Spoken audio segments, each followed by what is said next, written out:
Welcome back. You're watching DD India News. I'm Lepakshi Kuranan. Moving on, the White House said on Sunday that talks in Switzerland on a proposal to end the Ukraine conflict marked a significant step forward. It reaffirmed that any eventual deal would fully uphold the country's sovereignty. Well, also, the United States and Ukraine said they had created an updated and refined peace framework to end the conflict with Russia that apparently modified an earlier plan drafted by the Trump administration, which Kyiv and its allies saw as too sympathetic to Moscow.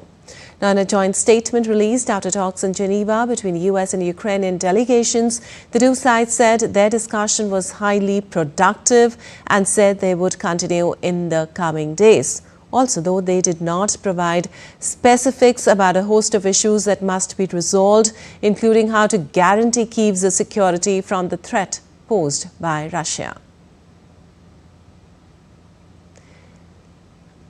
Well, U.S. Secretary of State Marco Rubio, who led the talks, said work remained to be done on questions including the role of NATO, but that his team had narrowed down unresolved issues in a 28-point peace plan for Ukraine championed by President Donald Trump.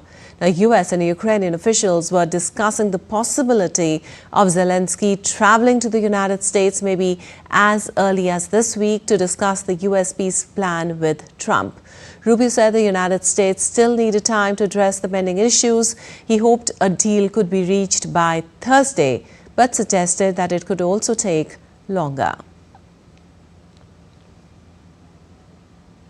The deadline is we want to get this done as soon as possible. Obviously, you know, we'd love it to be Thursday. We'd love to be. Ultimately, the important point today is that we have made substantial progress. We've really moved forward. So I feel very optimistic that we're going to get there in a very reasonable period of time very soon. You know, whether it's Thursday, whether it's Friday, whether it's Wednesday, whether it's Monday of the following week, we want it to be soon because people are going to, between today and the time we deal with this, more people are going to die. More destruction is going to happen. Our goal is to end this war as soon as possible, but we need a little more time. Well, President Volodymyr Zelenskyy said that it was good that Ukraine was engaged in a dialogue with the U.S. representatives and noted there were signals that President Donald Trump's team is hearing us. European officials joined the U.S. and Ukrainian delegations for talks after crafting a modified version of the U.S. plan that pushes back on proposed limits to Kyiv's armed forces and mooted territorial concessions. Also, the European plan proposes that Ukraine be granted a larger military than under the US plan and that talks and land swaps should start from the front line rather than a predetermined view of which areas should be considered Russian. Well, Zelenskyy said that Ukraine was grateful to the United States and to President Donald Trump for all U.S. efforts aimed at helping Kyiv. Zelenskyy also expressed thanks to Europe and the G7 and G20 groupings of the countries for their help, saying efforts to maintain this support were important.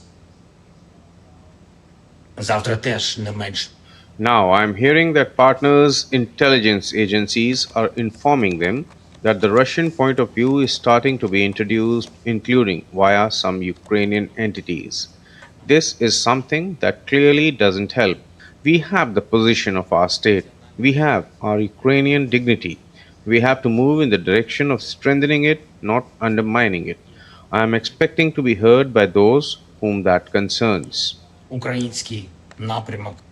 But at G20, Finland's President Alexander Stubb said that he thought US President Donald Trump was working very hard to find a solution to the Ukraine conflict. He said any peace plans had been floated around, but he declined to give any indication of EU red lines for any potential peace agreement.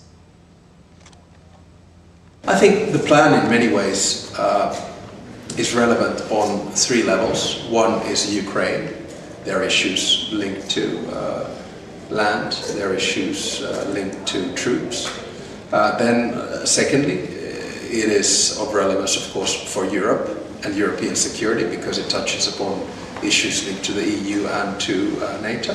And then thirdly, it's also key, and we should not forget this, about the transatlantic partnership because America's best allies are in Europe, hands down. So in that sense, we're working very closely with both European colleagues and American colleagues and Ukrainian colleagues to find a solution. And for more, we have my colleague Amit Mukherjee joining us. Well, Amit, Rubio hailed progress on Ukraine peace plan, but simultaneously he said that key issues still remain unresolved within the 28-point peace plan. What are the biggest sticking points preventing the US, Ukraine and Europe from reaching a unified position, in your opinion? Well, Lipakshi, if you look at the whole issue right now, I mean, it has been going on for the last 3 years, and Zelensky's position has been very, very non-committal, even in this occasion, when the 28-point peace plan was kind of rolled out by the US, although Zelenskyy did not outrightly rejected it, I mean, he was very, very non-committal about it. Now, the sticking points, of course, have been the fact that Ukraine has been asked to surrender Donbass, one of the major regions which is still under Kyiv's control. That has to be surrendered to the US, to the Russians. Also, US has also spelled out that the strength of the army has to be scaled down. The army which has been engaged in the operations with the US, with the Russian forces, that needs to be scaled down.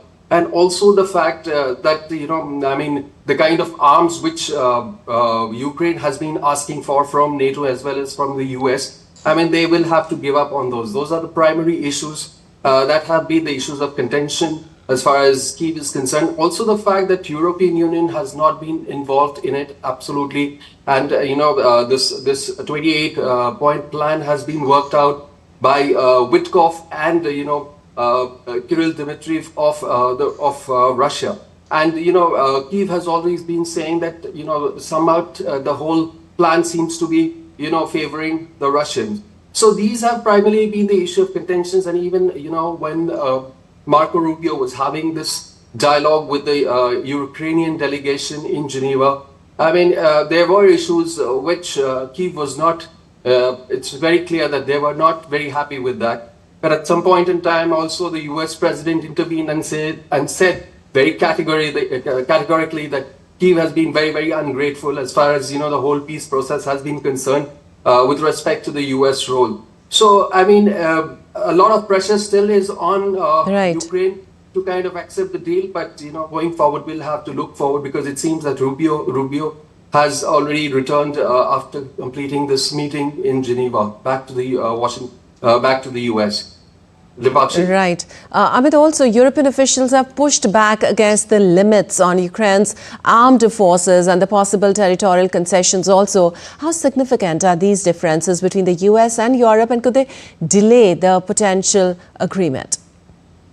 Lipakshi, like I said, one of the a few of the points in this 28-point plan has been reducing the size of the armed forces of Ukraine, also giving up on the arms requirement, to keep their fight on with the Russians, and also surrendering some of the territories. And all these things, European Union is coming into the picture because they have been kept out of it completely, and which is what has been their issue of contention again. And they are trying. And they have always been, at one point in time, the US administration was saying that more than ending the peace, they were bothered about getting more arms to continue this conflict on Ukraine's conflict on with Russia.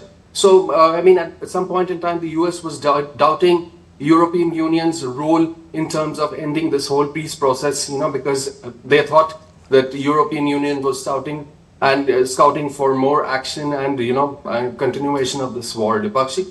Right, Amit. Also, there are talks of President Zelenskyy possibly traveling to the US this week. What would such a visit signal about the urgency, if we talk about, or the direction of the current peace negotiations? Well, Lipakshi, pressure is on Zelenskyy to kind of, accept the peace proposal, which has been formulated by the US right now. Also, back home, things are not very suitable for him because there are allegations of corruption against him.